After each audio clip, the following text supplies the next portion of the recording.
하나님 말씀 보겠습니다. 마태복음 28장 1절에서 15절 말씀입니다. 신약 51쪽입니다. 마태복음 28장 1절에서 15절 우리 함께 교독하시겠습니다.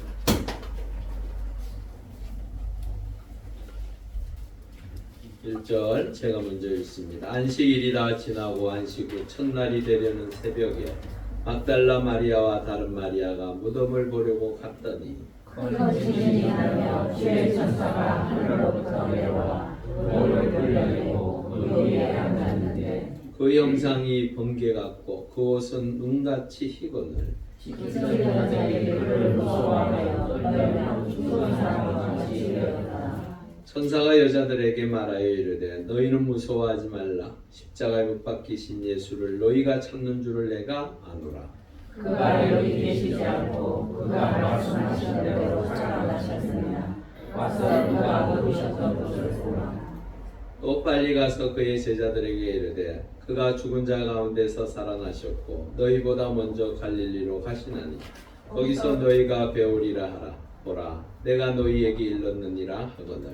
그 여자들이 무서움과 큰 기쁨으로 갈릴리 무덤을 떠나 제자들에게 알리려고 당진할세. 예수께서 그들을 만나 이르시되 평안하냐 하시거늘 여자들이 나아가 그 발을 붙잡고 경배하니 이에 예수께서 이르시되 무서워하지 말라. 가서 내 형제들에게 알리려고 하라. 거기서 나를 보리라 하시니라. 여자들이 갈 때 경비병 중 몇이 성에 들어가 모든 된 일을 대제사장들에게 알리니 그들이 장로들과 함께 모여 의논하고 군인들에게 돈을 많이 주며 이르되 너희는 말하기를 그의 제자들이 밤에 와서 우리가 잘 때에 그를 도둑질하여 갔다 하라. 만일 이 말이 총독에게 들리면 우리가 권하여 너희로 진술장에 달달라 하니 함께 읽겠습니다. 군인들이 돈을 받고 가르친 대로 하였으니 이 말이 오늘날까지 유대인 가운데 두루 퍼지리라. 아멘. 동영상 하나 보시고 읽겠습니다.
우리 전우자로 인사하시죠. 한 주 동안 평안하셨습니까? 주님께서 부활하셨습니다. 주님 부활하셨습니다. 부활하셨습니다.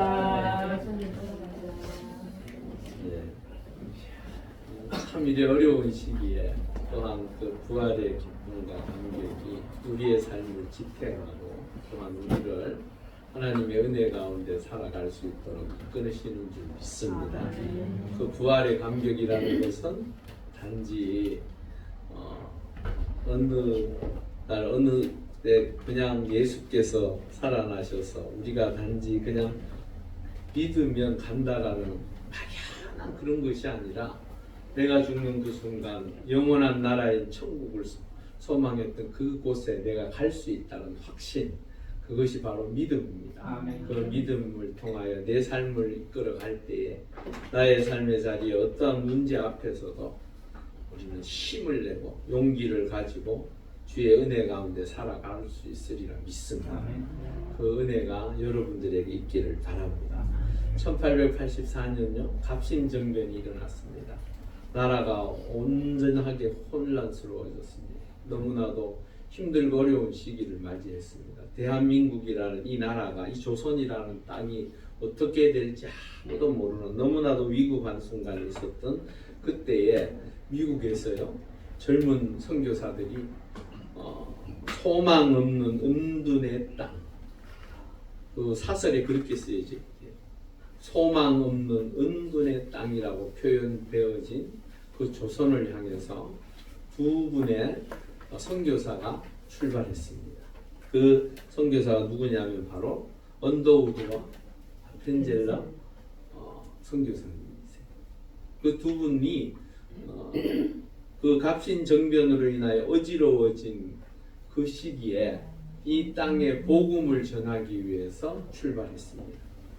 그래서 그들이 도착한 날이 1885년 4월 5일, 그날이 무슨 날인 줄 아십니까?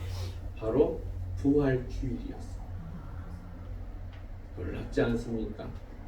어쩌면 하나님께서는 이 땅을, 이 민족을 불쌍히 여기시고 부활의 그 기쁨과 감격과 그 은혜를 망해가고 있는 그 나라를 다시 살리고자 그 선교사들을 우리에게 보내신 줄 믿습니다. 그 부활주일날 들어와서 이 땅을 바라보니 여러분 당시에 미국이라는 그 땅에서 이 조선의 땅에 와봤을 때 이 조선의 땅이 어땠을까요? 자신들이 살던 곳과는 상상도 할 수 없을 처참한 땅이었습니다. 그곳에 첫 발을 내딛고 그 아펜젤라 선교사가 선교 보고서를 썼습니다. 그 선교 보고서에 어떻게 썼느냐면 제가 한번 읽어드릴게요. 우리는 부활절에 이곳에 왔습니다. 그날 사망의 철창을 쳐부수고 부활하신 주님께서 조선의 결박을 끊어주시고 하나님의 자녀로 빛과 자유의 세계로 인도해 주시기를 우리는 기도했습니다. 여러분들도 이렇게 기도해 주셨으면 좋겠습니다. 라고 보고서를 보냈대요. 여러분, 하나님께서는 이 땅을 너무너무 사랑하시고 이 민족을 사랑하시는 줄 믿습니다. 여러분, 지금 나라가 혼란스럽고 어떻게 될까 염려되고 걱정되지요. 밤에 잠이 오십니까? 이 땅이 어떻게 되어질까? 이 민족이 어느 곳으로 갈 수 있을까 하는 두려움과 염려가 있으십니까? 여러분, 하나님 앞에 기도하십시다. 부활의 이 감격, 이 기쁨이 선교사 두 분으로 인하여 이 땅에 복음이 전하여지면서 나라가 변화되어지고 새로워지고 이 민족이 지금 이 자리에 있는 줄 믿습니다. 그 은혜의 역사가 다시 한번 우리를 통하여 예수 그리스도께서 사신 그 은혜로 말미암아 다시 살아가실 수 있는 우리 모두가 되기를 주의 이름으로 축원합니다. 오늘 말씀을 보니까 1절에서 4절 말씀 중에 1절에 보면요 조금 이해가 되지 않는 글이 있습니다. 한번 읽어보세요. 함께 보겠습니다. 안식일이 다 지나고 안식 후 첫날이 되려는 새벽에 막달라 마리아와 다른 마리아가 무덤을 보려고 갔다라고 말하고 있습니다. 이게 말이 됩니까 안 됩니까? 사실은 말이 안 되는 소리예요. 마태복음 27장 65절에서 66절 우리 말씀 한번 읽어보겠습니다. 빌라도가 이르되 너희에게 경비병이 있으니 인대로 국계에 지라라 하거든 그들이 경비병과 함께 가서 돌을 임봉하고 무덤을 굳게 지키니라. 아멘.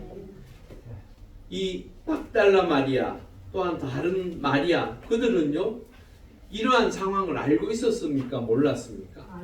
알고 있었습니다. 시신을 니고데모를 통하여 시신을 수습할 때에 그곳에 돌을 굴려서 다들 그때까지도 보고 있었어요. 그래서 누구보다도 자신들이 간다고 해서 뭔가가 되지 않을 거라는 건 뻔연히 잘 알고 있는 내용입니다. 특히나 돌을 임봉했다? 이게 임봉이 무엇입니까? 예전에요. 유럽에서는 촛농을 녹여가지고 거기에 지장을 찍습니다. 그러면 편지 같은 데다가 지장을 찍으면 누구도 열어볼 수가 없어요. 사실은 못 열어볼. 특히나 이때의 임봉은 무엇입니까? 관인이에요. 관인. 로마 정부에서 준 그 관인으로 임봉을 해버린 거예요. 그러면 누구든 거기를 건들면 무슨 법으로 적용됩니까? 로마법에 적용돼서 그것을 처형이나 뭐 다른 여러 가지 처벌을 받게 되어 있습니다. 그리고 특히나 무덤을 어떻게 했다고요? 경비병들이 굳게 지켰다. 여러분 이게 철두철미하게 왜 이렇게 지켰습니까? 예수가 3일 뒤에 부활한다는 그 말 때문에 제사장들이 두려웠습니다. 그래서 빌라도에게 쫓아가서 3일 만에 부활한다는 그 동안이라도 우리가 좀 지키게 해달라. 지켜줬으면 좋겠다. 왜? 전에 말했던 그 예수 그리스도께서 선포하셨던 그 구원의 메시지로 인하여 많은 사람들이 변화되어지고 은혜 받았던 그 일들이 그들에게는 너무너무 고통스러웠던 거예요. 그랬던 그들이 이제는 차후에 부활한 그 예수가 나타난다면 어쩌면 전보다 더 힘들고 어려워진 상황을 맞이할까봐 그들은 두려웠어요. 그래서 빌라도에게 찾아가서 당신이 할 수 있는 방법을 총동원해서 우리를 좀 도와줬으면 좋겠다라는 말을 했다. 그러니까 빌라도가 뭐라고 했습니까? 너희들이 알아서 해라. 너희들이 하고 싶은 대로 해라. 내가 다른 거 지원해 줄 테니까 알아서 하라라고 했습니다. 그러니까 경비병들을 둘러싸고 그 무덤을 지키기 시작했어요. 그걸 알고 있는 막달라 마리아가 어찌하여 갔을까? 다른 마리아가 왜 갔을까? 굳이 가봐야 아무 소용도 없는 그곳에 왜 갔을까?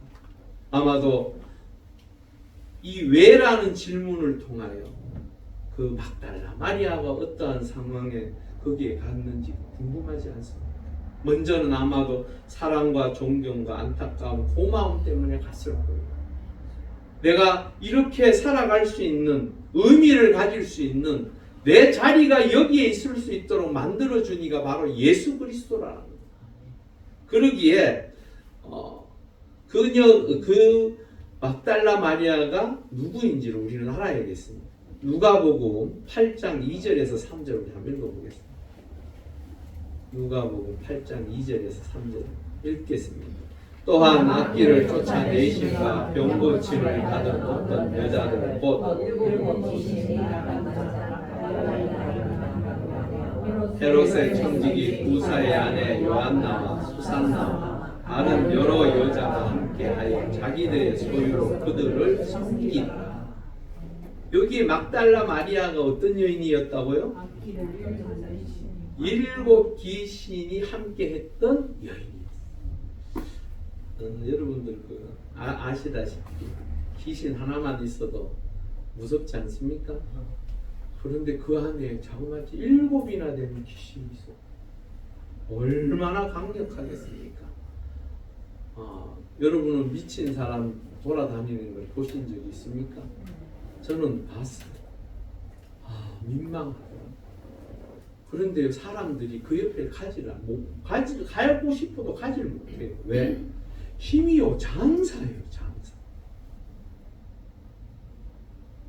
사실은 인간으로서 사는 것 자체가 무의미할 만한, 차라리 죽는 게 더 낫지 않을까 할 만큼 고통스럽습니다. 귀신 들린 자들이 밖을 나와서 떠돌아다니며 소리 치며 세상을 향해서 울부짖는 그 소리는요, 모든 이들이 가까이 하고 싶지 않은 인간이기를 어쩌면 포기했다기보다는 인간일 수가 없는 그런 모습으로 돌아다니는 그 여인이 예수 그리스도로 말미암아 나 입었다라, 귀신이 쫓겨나갔다라, 그 은혜를 경험한 이 막달라 마리아는 주님이 죽었다라는 것을 받아들일 수 없었을 거예요.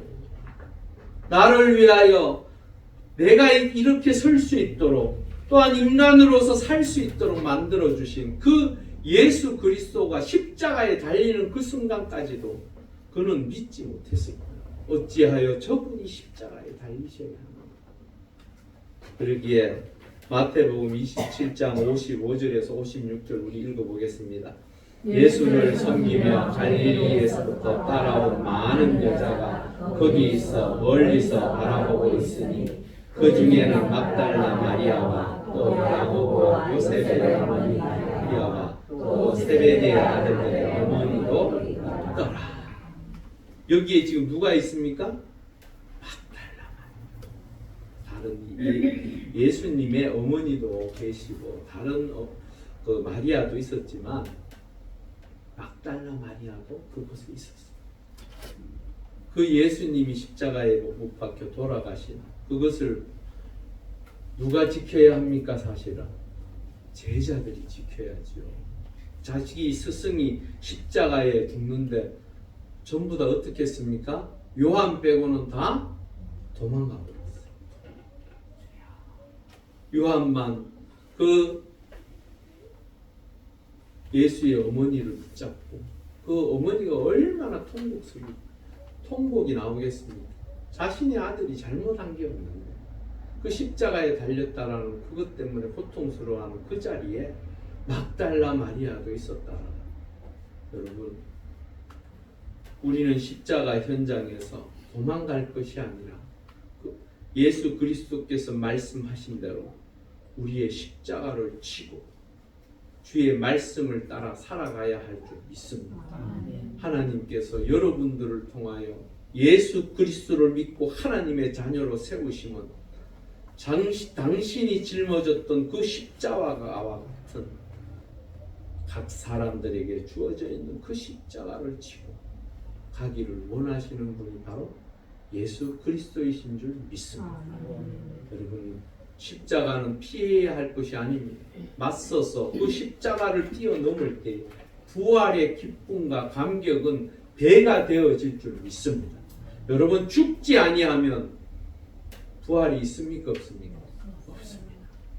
때로는 나 자신이 십자가 앞에 엎드려 내 자신이 죽어야만 예수 그리스도께서 걸어가셨던 그 고난의 길을 함께 걸어가는 그 사람일 때만이 부활의 기쁨과 감격을 누리실 수 있습니다. 한국 교회가요,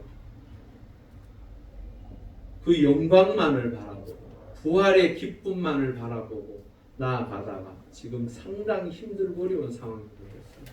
고난 앞에서 허둥지둥합니다. 고난 앞에서 교회가 어떻게 맞서서 하나님의 뜻을 이루어 가야 할지 알지 못합니다. 여러분, 우리 모두가 주님께서 걸어가셨던 그 고난의 길을 나의 십자가를 지고 걸어가실 수 있기를 바랍니다. 그럴 때에 그 부활의 기쁨과 감사가 충만할 것입니다. 사실은 문이 열리라고 생각해서 간 게 아니에요. 너무너무 안타까우니까 어찌할 바가 없잖아. 내가 할 수 있는 것이 아무것도 없을 때에 많은 사람들은 포기하고 주저앉지만 그나마 이 막달라 마리아와 다른 마리아 가서 그 무덤이라도 한 번이라도 가서 어떻게 볼 수 있을까 싶어서 안타까운 마음으로 왔는데 놀라운 것은 그 무덤 문이 열렸어요. 얼마나 놀랐겠습니까? 그때에 거기에 앉아 있던 누가요? 천사가 왜 여기 왔느냐고 묻습니다. 왜 여기 와서 예수를 찾느냐고 묻습니다. 5절에서 6절에 천사가 여자들에게 말하여 이르되 너희는 무서워하지 말라. 십자가에 못 박히신 예수를 너희가 찾는 줄을 내가 아노라. 그가 여기 계시지 않고 그가 말씀하시던 대로 살아나셨느니라. 어떻게 해요? 말씀하시던 대로 살아나셨다. 예수님께서 당신께서 이 순환을 겪을 이야기를 맨 처음에 한 때가 언제 했냐면 마태복음 16장 21절입니다. 우리 한번 읽어보겠습니다. 이때로부터 예수께서 자기가 예루살렘에 올라가 장로들과 대제사장들과 서기관들에게 많은 고난을 받고 죽임을 당하고 제3일 살아나야 할 것을 제자들에게 비로소 나타나시니. 사실은 요 바로 위쪽에 보면요 무엇이 있습니까? 베드로의 신앙 고백이 있습니다. 그 베드로의 신앙 고백은 당시에 대단했습니다. 주님께서 하시는 말씀은 너 스스로가 한 것이 아니라 하나님께서 하시게 하셨다라고 말씀하시는데요. 중요한 것은 왜 그 시점에 비로소 당신이 십자가에 못 박이고 3일 만에 부활하실 것을 말씀하셨을까? 바로 이 모든 것들은 하나님을 향한 믿음으로부터 시작할 때 이루어지는 것입니다. 여러분, 내 마음에 믿음이 들지 아니하면 예수 그리스도의 그 십자가의 사건은 한낱 옛날에 있었던 이야기에 지나지 않습니다. 여러분, 하나님의 은혜 가운데 하나님의 말씀을 믿으시고 그 믿음을 통하여 고난 가운데서도 건지시고 인도하시며 그 고난을 통하여 부활의 기쁨과 감사를 주심을 깨달으실 수 있기를 바랍니다. 제자들에게 그 예수 그리스도의 순환에 대한 이야기를 예수님은 이후에 4번이나 더 합니다. 한번 볼까요? 17장 9절에 이게 다 마태복음에 있는 구절인데요. 23절 또한 20장 19절에 26장 32절에 부활 예언을 말씀하십니다. 베드로의 신앙 고백을 통하여 우리는 완전한 제자들이 변화되어지고 새로워진 줄 알았지만 주님께서 그렇게 말씀하셨던 그 말씀을 그들은 온전히 깨닫지 못했어요. 여러분, 말씀을 붙잡고 사는 인생이 될 수 있기를 바랍니다. 하나님의 말씀을 붙잡고 사는 자가 승리합니다. 여러분, 내 지혜와 명철로 여러분 이겨내실 수 있을 것 같습니까? 아니요, 불가능합니다. 상식적으로 부활을 믿어집니까? 안 믿어집니까? 상식적으로는 우리 지혜로는 믿어지지 않아요. 왜? 과학이 증명할 수 없는 문제예요. 어떤 방법을 쓰더라도 이 부활은 도무지 이해되지 않는 거예요. 그것을 이해하는 것이 아니라 바로 믿을 때에 그 부활의 능력과 은혜의 역사가 우리 가운데 임할 줄 믿습니다. 그러고 난 다음에 천사가 이렇게 이야기합니다. 말씀하신 대로 살아나셨느니라. 와서 그가 누우셨던 곳을 어떻게 하라고요? 보라. 이 보라라는 그 원어적인 의미가요. 깨닫고 알라라는, 알으라는. 그냥 부활을 뜬구름 잡듯이 부활 이렇게 생각하는 것이 아니라 내 삶의 자리에서 그 부활이 있음을 믿음으로 고백할 수 있는 자가 되라는 거예요. 로마서 4장 25절을 읽어보겠습니다. 예수는 우리가 범죄한 것 때문에 내 죽음이 되고 또한 우리를 거룩한 지식을 위하여 살아나셨느니라. 아멘. 여러분, 하나님의 말씀은 능력입니다. 하나님의 말씀은 권능이에요. 그 말씀을 의지하고 믿음으로 살아가는 자는 하나님의 은혜를 누리는 줄 믿습니다. 그 믿음 안에 살 때에 부활의 감격과 기쁨으로 살 수 있는 거예요. 여러분 스스로가 어떻게 하려고 한다고 해서 알아지는 게 아니에요. 그런데 그렇게 노력한 사람들도 꽤 있었습니다. 그런데요, 놀라운 것은 그렇게 노력한 사람들의 결과적인 말들은 거의 다가 부활을 인정하고 말씀을 믿기 시작하더라. 옥스퍼드 대학 역사학 교수였던 토마스 아놀드라는 사람이 이렇게 글을 썼습니다. 제가 한번 읽어드릴게요. 나는 여러 해 동안 과거의 역사를 연구하고 그 사실을 조사하고 이에 대하여 기록한 문헌과 유물을 고증하여 그 사실 여부를 조사하여 오는 중이었다. 그런데 하나님께서 우리에게 주신 표징, 곧 그리스도가 죽으셨다가 다시 살아나셨다는 사실보다 더 분명하고 완전히 이해할 수 있는 사실을 인류 역사에서 나는 보지 못하였다. 이게 무슨 말입니까? 하나님께서 예수 그리스도를 부활시키신 그 놀라운 기적이 단지 어느 옛날 있었던 한 이야기가 아니라 자신이 문헌을 통하여 또한 유물들을 통하여 고증해 가던 가운데 가장 완벽하게 그것이 맞다라는 확신을 갖게 되었다라는 그 무엇이든 간에 여러분 이 고고학이라는 게 그런 게 있어요. 연대를 측정하잖아요. 측정하는 것이 완벽하다는 거죠. 동위원성과 뭐 그렇게 해서 찾는 법이 있는데 참 웃긴 건요. 똑같은 나무 재질을 가지고 똑같이 측정을 했는데 어느 때는 1만 년 전의 나무로 나오고 어떤 때는 50년 전의 나무로 나오더라고요. 여러분 그것이 완벽하게 맞는 것이 아니라는 거예요. 과학은요 가설입니다. 가설. 모든 것이 가설입니다.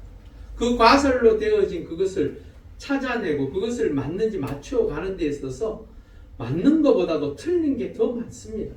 사실은 과학자들이나 모든 역사학자들, 특히나 고고학을 연구하는 사람들은 그 연대를 통하여 무엇인가를 찾아낼 때 그 연대가 제대로 쓰여져 있지 않는, 즉 기록되어져 있는 것들이 있잖아요. 그런 거는 확실히 찾을 수가 있어요. 언제 어떻게 되어졌는지. 그런데 연대가 표시되어져 있지 않은 것들은 상당히 불확실하다. 여러분, 이 역사학자였던 토마스 아놀드가 하는 말은 자신의 삶의 자리에서 그 많은 고고학을 연구하고 또한 공부했지만 하나님께서 예수 그리스도로 말미암아 부활하셨던 그 놀라운 은혜의 역사는 역사학적으로나 또한 믿음으로나 완벽하게 들어맞았다라는 거예요. 다른 얘기 하나 더 해드릴까요? 파스칼이라는 사람이 이렇게 말했습니다. 만일 예수의 제자들이 서로 의논해서 예수의 부활을 거짓으로 만들어냈다고 가정해보자. 그중 한 사람이라도 본심에 돌아갔더라면 예수의 부활이란 전부 붕괴되었을 것이다. 여러분, 거짓말은 언젠가 들통나게 돼 있습니다. 12명 사도가 자신들의 삶의 자리에서 예수를 부활한 자로 만들기 위해서 거짓을 행했다면 아마도 그 거짓은 아마도 바리새인들, 서기관들, 율법 학사들 또한 제사장들이 가만 안 있었을 거예요. 그들이 벌떼같이 일어났을 거예요. 맞죠? 그들이요 예수 그리스도를 못 죽여서 안달이었던 사람. 근데 그 예수가 살아났다? 부활했다? 그러면 그 예수가 살아났다라는 그 이야기가 유대 사회에서 그렇게 쉽게 퍼질 수 있을까요? 그들이 아마 철저하게 막았을 거예요. 안 그래도 10절에서 11절에서 15절에 보면 그들이 막습니다. 하지만 중요한 것은 예수 그리스도의 부활의 현장의 놀라운 기록들은 지금도 존재하고 또한 그 이야기들로 인하여 믿음을 통하여 하나님의 자녀가 되어지고 부활의 감격과 그 기쁨으로 살아가는 사람들이 지금도 전 세계에 얼마나 많습니까? 여러분, 하나님의 은혜 가운데 여러분들에게 기대하시는 그 믿음의 아름다운 모습, 즉 부활을 믿음으로 내 자신도 영원한 생명의 나라로 갈 수 있음을 깨달으시고 부활의 증인들이 되실 수 있기를 바랍니다. 그러고 난 다음에 천사가 이렇게 이야기합니다. 7절에서 10절에 보니까 갈릴리로 가라라고 말씀해요. 왜 갈릴리로 가라고 했을까? 우리 마태복음 4장 18절에서 20절 읽어보겠습니다. 갈릴리 해변에 다니시다가 두 형제 곧 베드로와 시몬과 그의 형제 안드레가 바다에 금을 던지는 것을 보시니 그들은 오라 말씀하시되 나를 따라오라 내가 너희를 사람을 낚는 어부가 되게 하리라 하시니 그들이 곧 그물을 버려두고 예수를 따르니라. 예수님의 제자가요 몇 명입니까? 12명이 가룟 유다. 가룟 유다는 어디 출신일까요? 가룟이라는 지역의 출신. 그런데요 희한한 것은 11명이요 다 갈릴리 출신이에요. 갈릴리는 사실 좀 이렇게 가난하고 못 배우고 또한 별 볼 일 없는 사람들이 사는 곳이었어요. 여러분 제가 아까 전에 옥스퍼드 대학 교수라는 분, 아놀드라는 분을 소개해 줬어요. 그냥 제가 아놀드라고 토마스 아놀드라고 말하는 것보다는 옥스퍼드 대학 역사학 교수 그게 듣기가 훨씬 편하지요. 그게 더 마음에 와 닿지요. 더 신뢰가 되지요. 맞잖아요. 제가 그냥 토마스 아놀드라는 사람이 이렇게 얘기했으면 그런 사람 어디 뭐 굴러다니다 하는 얘기했는가 보네 이렇게 생각할 수 있는데 맞네. 옥스포드를 아셔야 되네. 여러분 세계적인 대학입니다. 영국에 2개의 대학이 있습니다. 뭡니까? 캠브리지와 옥스포드. 잘 아시는 거 맞죠? 예, 그 대학에 그 유명한 그 영국 옥스포드 대학은요 생긴 지가요 1000년입니다. 1000년. 어마어마한 대학입니다. 그 대학의 교수로 있다 세계 10대 대학 중에 하나란 말이에요. 그런 대학의 교수라는 그러니까 벌써 느껴지는 게 달라집니다. 그리고 신뢰가 갑니다. 그런 사람이 그렇게 근데 갈릴리 출신의 어부, 그것도 어부 출신.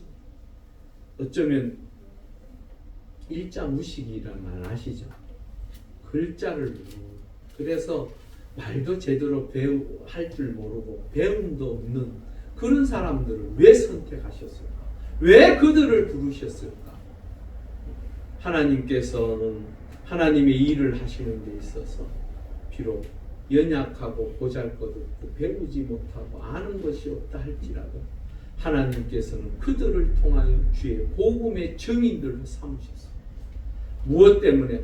그들에게 하나님의 영이 함께 하셔서 주의 영이 함께 하셔서 그들의 입을 그들의 생각을 그들의 지식을 채워 가시는 줄 믿습니다. 여러분 베드로 전후서 읽어보십시오. 도무지 배우지 못한 사람이 어떻게 그렇게 유려한 글을 썼을까 할 만큼 대단한 책입니다. 시간이 되시면 이번 주에 한번 읽어보십시오. 베드로가 정말로 무식한 사람 맞나 할 만큼 그의 글은 뛰어나 논리적입니다. 그리고 사람들을 감동시키셔요.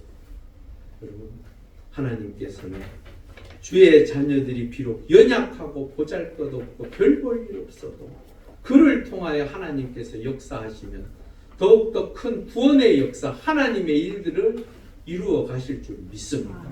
그러기 위하여 갈릴리 출신 별 볼 일 없는 그들을 선택하고 부르십니다. 그런데 주님께서 그렇게 천사가 그렇게 이야기합니다. 너희들에게 말씀한 대로 너희들 그 갈릴리로 가서 만나자고 하셨던 것을 기억하라. 그래서 그쪽으로 빨리 가라. 여러분 우리도 우리를 부르셨던 그 하나님의 은혜의 자리로 나아가실 수 있기를 바랍니다. 혹시나 믿음 생활하면서 신앙 생활하면서 내 스스로가 넘어지고 쓰러지고 깨어진 것들이 있다면 내려놓으시고 다시 나의 신앙의 처음 자리로 돌아가셔서 하나님의 은혜를 경험하실 수 있기를 바랍니다. 그것이 바로 하나님께서 부활의 감격을 통하여 부활의 기쁨을 통하여 여러분들이 신앙인으로 하나님의 사람으로 다시 한번 세워지고 거듭나기를 원하시는 줄 믿습니다. 마지막 11절에서 12절에 보니까요. 아니나 다를까요? 예수 그리스도의 부활을 그들은 돈으로 막았습니다. 과연 그것이 돈으로 막는다고 막아지겠습니까만 그들은 그렇게 하면 되는 줄 알았습니다. 그런데 놀라운 것은 그 복음의 역사가 지금 그 유대 땅을 떠나서 온 세계로 향하여 있고 또한 마지막 그 끝을 향해서 지금 달려가고 있습니다. 영국의 한 젊은 변호사인 프랭크 모리스라는 사람이 도무지 죽은 자가 부활한다는 것이 이치적으로 이성적으로 논리적으로 맞지 않다고 생각해서 내가 한번 파헤쳐버리라. 어떻게 하든지 내가 파헤쳐서 그들이 말하고 있는 예수 부활이 진실인가 거짓인가 내가 한번 알아보겠다 그래서 모든 자료들을 모아서 예수는 결코 부활하지 않았다라고 말하고 싶어서 그걸 연구했는데 그가 마지막에 쓴 책의 이름이요 Who Moved the Stone이라는 책. 이게 무슨 말입니까? 누가 돌을 옮겼을까요? 그의 결론은 예수 그리스도라. 예수 그리스도의 그 하나님의 역사하심이 그 돌의 문을 옮겼다. 예수가 결코 부활하지 않았다라는 것을 알리기 위해서 연구하고 집중하던 그가 끝내는 예수가 살아났음을 고백하게 되었습니다. 그 많은 자료를 통하여 예수가 과연 부활하였을까 하는 의문을 가지고 시작했던 그 결론은 예수는 부활했다. 여러분 혹시나 나의 이성, 나의 판단, 나의 경험, 내 지식으로 부활을 논하지 마십시오. 그것만큼 어리석은 것이 없어요. 그것의 결론은 이미 나 있습니다. 책들을 찾아서 보시면 그 놀라운 부활의 현장의 이야기들은 차고 넘칩니다. 로마 문헌에서부터 시작해서 이 역사의 많은 기록물들 가운데 그 부활은 기록되어져 있습니다. 여러분 예수 그리스도를 구주로 고백한 자 하나님의 은혜 가운데 예수 그리스도를 나의 구주로 받아들인 자에게 부활은 절대적인 것이며 사망 권세를 깨트리시고 부활하셨던 그 능력의 역사가 우리의 삶의 자리에 온전히 세워지고 그 믿음으로 살아가실 수 있기를 바랍니다. 그것이 하나님께서 오늘 이 시간 우리에게 부활의 주 예수 그리스도를 다시 한번 묵상하고 그 은혜 가운데 살아가기를 원하는 것이 하나님의 뜻인 줄 믿습니다. 우리 함께 기도하시겠습니다. 우리 한 3초 정도 하나님 부활의 그 놀라운 능력의 역사가 우리 마음에 믿음으로 믿어지게 하시고 그 믿음을 통하여 날마다 승리의 기쁨, 감격의 기쁨, 그 놀라운 은혜의 기쁨을 통하여 승리하는 주의 자녀가 되게 해달라고 우리 한 30초 정도 간절히 기도하시겠습니다. 할렐루야. 아버지 하나님 감사합니다. 예수 그리스도께서 부활하셨습니다. 우리의 죄를 위하여 죽으시고 3일 만에 이 땅에서 다시 부활하셨습니다. 하나님의 놀라운 능력과 은혜의 역사와 하나님의 권능으로 그 예수 그리스도께서 이 땅에 살아나셨습니다. 여러분 아버지 하나님의 놀라운 은혜 가운데 그 부활의 감격과 기쁨이 내 삶의 자리에 우리의 삶의 자리에 넘쳐나게 하여 주시옵소서. 아버지 하나님께서 허락하신 그 기쁨이 내 삶의 자리에 날마다 넘쳐나서 부활의 감격과 기쁨으로 살아가는 우리 모두가 되게 하여 주시옵소서. 할렐루야. 아버지 하나님 감사합니다. 우리의 이성으로 우리의 판단으로 우리의 경험으로 우리의 과학으로 아무리 이해하려고 해도 이해되지 않지만 예수 그리스도께서는 우리의 죄를 감당하시고 죽으시고 3일 만에 부활하셨습니다. 그것을 우리가 믿게 하여 주시옵소서.